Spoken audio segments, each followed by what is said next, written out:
얼마 전에 한 분이 방언에 대해 이런 질문을 주셨습니다. 저의 방언은 랄랄라로 시작되었는데 어떤 분은 방언을 받으려면 할렐루야를 계속해서 반복해서 해야 한다고 합니다. 이건 뭘 뜻하는 것이지요? 라고 말입니다. 또 몇 달 전에도 이와 비슷한 질문을 하신 분이 계십니다. 목사님, 제가 누군가에게 방언을 받고 싶다고 말을 했더니 그분은 저에게 할렐루야를 반복해서 하라고 말을 했습니다. 목사님, 방언을 말할 때 왜 굳이 이렇게 할렐루야를 반복하라고 합니까? 라고 말입니다. 이번 시간에는 이와 연관하여 우리가 방언을 받을 때 어떻게 해야 하는지에 대해 함께 나누기 원합니다. 저는 오래전에 성령의 임재 체험을 하면서 방언을 받은 적이 있습니다. 친구와 함께 한 교회에 방문을 하여 철야 예배를 드리는데 갑자기 몸이 뜨거워지는 것이 느껴졌습니다. 그러면서 제 눈앞에 영화 스크린 같은 것이 펼쳐지더니 제가 살아오면서 지었던 죄들이 보였습니다. 당시 고등학생이었는데 고등학생이 죄를 지었으면 얼마나 큰 죄를 지었겠습니까? 그런데 아주 사소한 죄까지도 보이는 것이었습니다.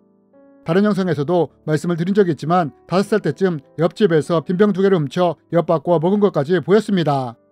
저는 이것을 보면서 저의 죄에 대해 회개하기 시작했습니다. 그리고 이때 저에게 어떤 일이 일어났느냐, 갑자기 혀가 꼬이는 느낌이 들면서 이상한 말이 나오기 시작하는 것이었습니다. 랄랄랄라 랄랄랄라 하며 방언이 나오기 시작한 것입니다.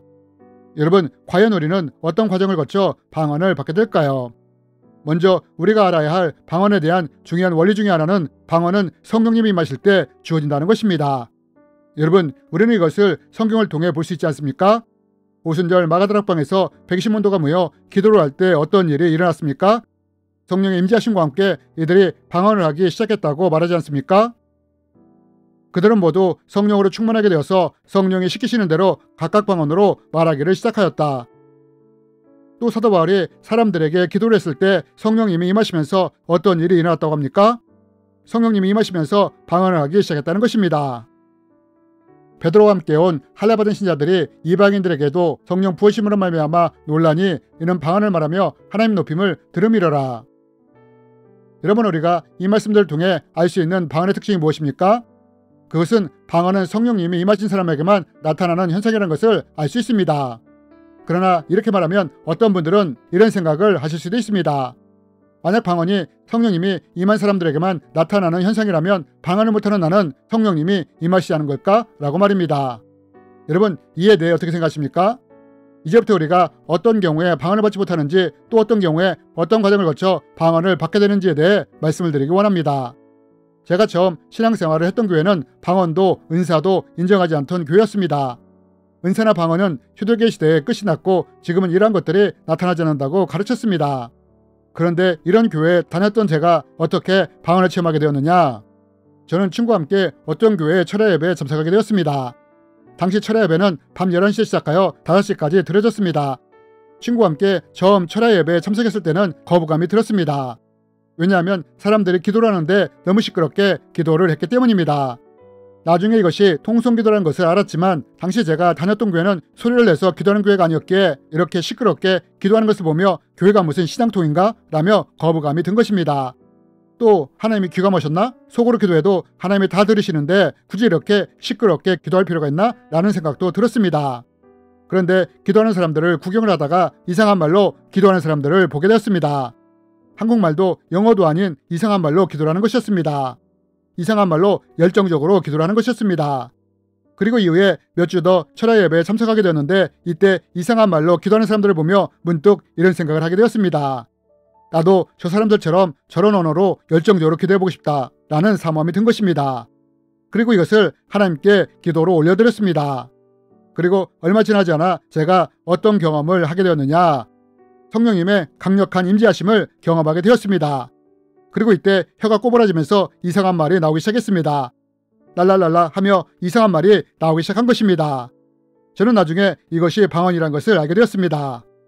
여러분, 방언은 어떨 때 나타나게 되느냐? 방언은 거부감이나 부정적인 생각을 가진 곳이 아니라 사모함이 있는 곳에 나타나게 된다는 것입니다. 비록 성령님이 임재하실지라도 만약 그 사람에게 방언에 대한 부정적인 생각이나 거부감이 있다면 이런 사람에게는 방언이 나타나기가 어렵다는 것입니다. 여러분, 만약 제가 교회나 신학적인 것을 통해 계속 방언에 대해 부정적인 교육을 받았다면 어떻게 되었을까요? 이로 인해 제가 부정적인 생각을 가지게 되었다면 성령님이 임재하셨더라도 저에게 방언이 나타나지 않았을 가능성이 크다는 것입니다. 저는 당시 고등학생이었고 방언에 대한 부정적인 체계가 세워지지 않은 상황에서 방언을 강하게 사모했으므로 이것을 통해 방언이 임할 수 있었던 것입니다.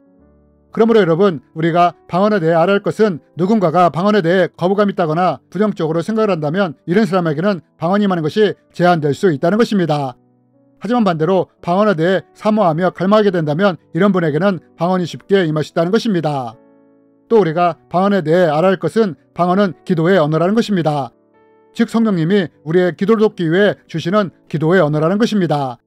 그러므로 만약 누군가가 기도하지 않으면서 방언을 받고자 한다면 이런 분에게는 방언이 임하는 것이 쉽지 않다는 것입니다. 왜냐하면 방언은 기도를 돕기 위해 주어지는 것이기 때문입니다. 그렇다면 여러분, 우리는 어떻게 할 때 쉽게 방언을 받을 수 있을까요? 먼저 방언에 대해 사모함과 갈망이 있다면 정기적으로 기도하는 시간을 만들어야 합니다. 그리고 방언에 대해 사모함을 가지고 기도를 하는 것입니다. 그럼 왜 어떤 분들은 이렇게 기도할 때 할렐루야를 반복해서 기도하라고 하느냐? 여러분, 방언은 내가 하는 것이 아니라 내 영이 방언으로 하나님께 기도를 하는 것입니다. 그런데 만약 내가 집중해서 모국어인 한국어로 기도를 하게 된다면 어떻게 될까요? 그러면 기도의 우선권이 한국어에 있게 된다는 것입니다.